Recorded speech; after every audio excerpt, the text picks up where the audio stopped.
Hi friends, welcome back to our channel. Friends, మన channel pro kabaddi season 11 సంబంధించిన ప్రతి చిన్న అప్డేట్ మన ఛానల్ రెగ్యులర్ వస్తుంటాయి. ఇంకా మన ఛానల్ సబ్స్క్రైబ్ చేసుకోకపోతే ఫ్రెండ్స్ వెంటనే సబ్స్క్రైబ్ చేసుకోండి అండ్ పక్కన బెల్ యాక్టివేట్ చేసుకోండి. అండ్ అదే ఇంకా మన వీడియోని లైక్ చెప్తే ఫ్రెండ్స్ వెంటనే లైక్ చేసి మనం వీడియోలోకి తింటేదాము. ఫ్రెండ్స్ తప్పకుండా లైక్ చేయండి. లైక్ చేస్తే మన వీడియో మార్కెట్కి ఫాస్ట్ రీచ్ అవుతుంది.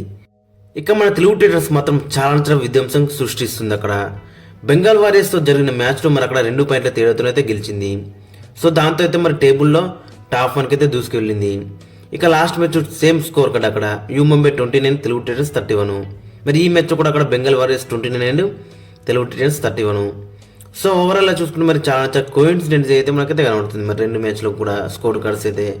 బట్ ఎనివే 2 మ్యాచ్లో కూడా మన తెలుగు టైటన్స్ అయితే గెలిచింది. ఇక ఫస్ట్ హాఫ్లో మనం స్కోర్ చూసుకుంటే అక్కడ మరి మన తెలుగు టైటన్స్ 19 పాయింట్స్ అయితే సాధించింది. జస్ట్ అక్కడ బెంగాల్ వారియర్స్ జస్ట్ 9 పాయింట్స్ మాత్రమే.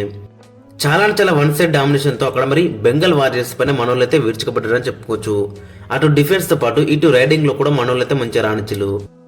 మెయిన్ అక్కడ రైడింగ్లో మాస్టర్ మైండ్ విజయ్ మాలిక్ మాత్రం చాలా బెటర్ రాణించిండు. మొత్తం అక్కడ 14 పాయింట్స్ అయితే తీసుకొచ్చిండు.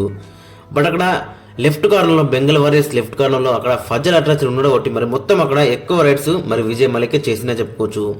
తనది మాస్టర్ మైండ్ అని చెప్పుకోవచ్చు. మరి ఈ టాక్టిక్స్ వల్లనే మనకి చాలా యూస్ అయిందని చెప్పుకోవచ్చు. ఇక ఈ మ్యాచ్లో మరి అక్కడ ఆశిష్ నర్వాల్ జస్ట్ 1 పాయింట్ మాత్రమే తీసుకొచ్చిండు. ఇక అతనితో పాటు మంజిత్ అయితే 3 పాయింట్లు అయితే తీసుకొచ్చిండు. ఇక ఓవర్లా చూసుకుంటే మరి రైడింగ్ డిపార్ట్మెంట్లో మాత్రం చాలా బెటర్ ఆనించింది అక్కడ విజయ్ మాలిక్. ఇక డిఫెన్స్లో కూడా అక్కడ అంకిత్ జగ్లన్ 3 ట్యాకిల్ పాయింట్స్ తీసుకొచ్చిండు. శంకర్ గదే 3 ట్యాకిల్ పాయింట్స్ తీసుకొచ్చిండు. ఇంకా అక్కడ మనం చూసుకుంటే అజిత్ పవార్ 1, సాగర్ రావల్ 2 పాయింట్లు. సో ఓవరాల్గా చూసుకుంటే మరి 7 కూడా చాలా మంచి కాంట్రిబ్యూషన్ అయితే ఇచ్చారు టీంకి అయితే. సో మరి ఫస్ట్ హాఫ్లో చూసుకుంటే మరి వన్ సైడ్ డామినేషన్ అయితే గెలిచిల్లు.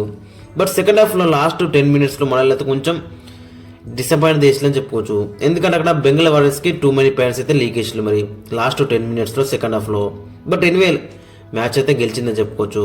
ఇక మరోవైపు బెంగాల్ వారియర్స్లో అక్కడ మనం చూసుకుంటే ప్రణయ్ రైనా 9 రైట్ పాయింట్స్ అయితే తీసుకొచ్చిండు.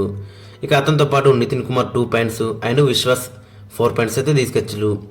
ఇక డిఫెన్స్లో అక్కడ మనం చూసుకుంటే అక్కడ హేమరాజ్ ఒక్కడే మరి 4 ట్యాకిల్ పాయింట్స్ అయితే తీసుకొచ్చిండు. ఇక మిగతా అందరూ కూడా మన డిసప్పాయింట్ చేసిందని చెప్పుకోవచ్చు. ఇక ఓవరాల్గా చూసుకుంటే మన తెలుగు టైటన్స్ డిఫెన్స్తో పాటు రైడింగ్లో కూడా చాలా బెటర్ రాణించిండు. ఇక మాస్టర్ మైండ్ విజయ్ మాలిక్ కూడా అక్కడ 14 రైట్ పాయింట్స్ అయితే తీసుకొచ్చిండు. సో ఇతని టాక్టిక్స్ మాత్రం చాలా బెటర్ అయితే మనకైతే కనబడ్డాయి. ఎందుకంటే అక్కడ ఫజల్ అట్రాచర్ లెఫ్ట్ కార్నర్లో స్ట్రాంగ్ ఉన్నాడు కాబట్టి మరి ఎక్కువ రైడ్స్ అయితే మరి అక్కడ విజయ్ మాలిక్ వేసినా చెప్పుకోవచ్చు. అండ్ రిజల్ట్ కూడా చాలా బెటర్గా మనకైతే కనబడ్డది. సో మరి ఇదే ఫామ్ని నెక్స్ట్ మ్యాచ్లో కూడా కంటిన్యూ చేస్తే మాత్రం చాలా బెటర్ అయితే ఉంటుంది. ఇక మన తెలుగు టైటన్స్కి నెక్స్ట్ మ్యాచ్ వచ్చేసి అక్కడ 23rd నాడు అక్కడ గుజరాత్ జైంట్స్ అయితే ఉంది.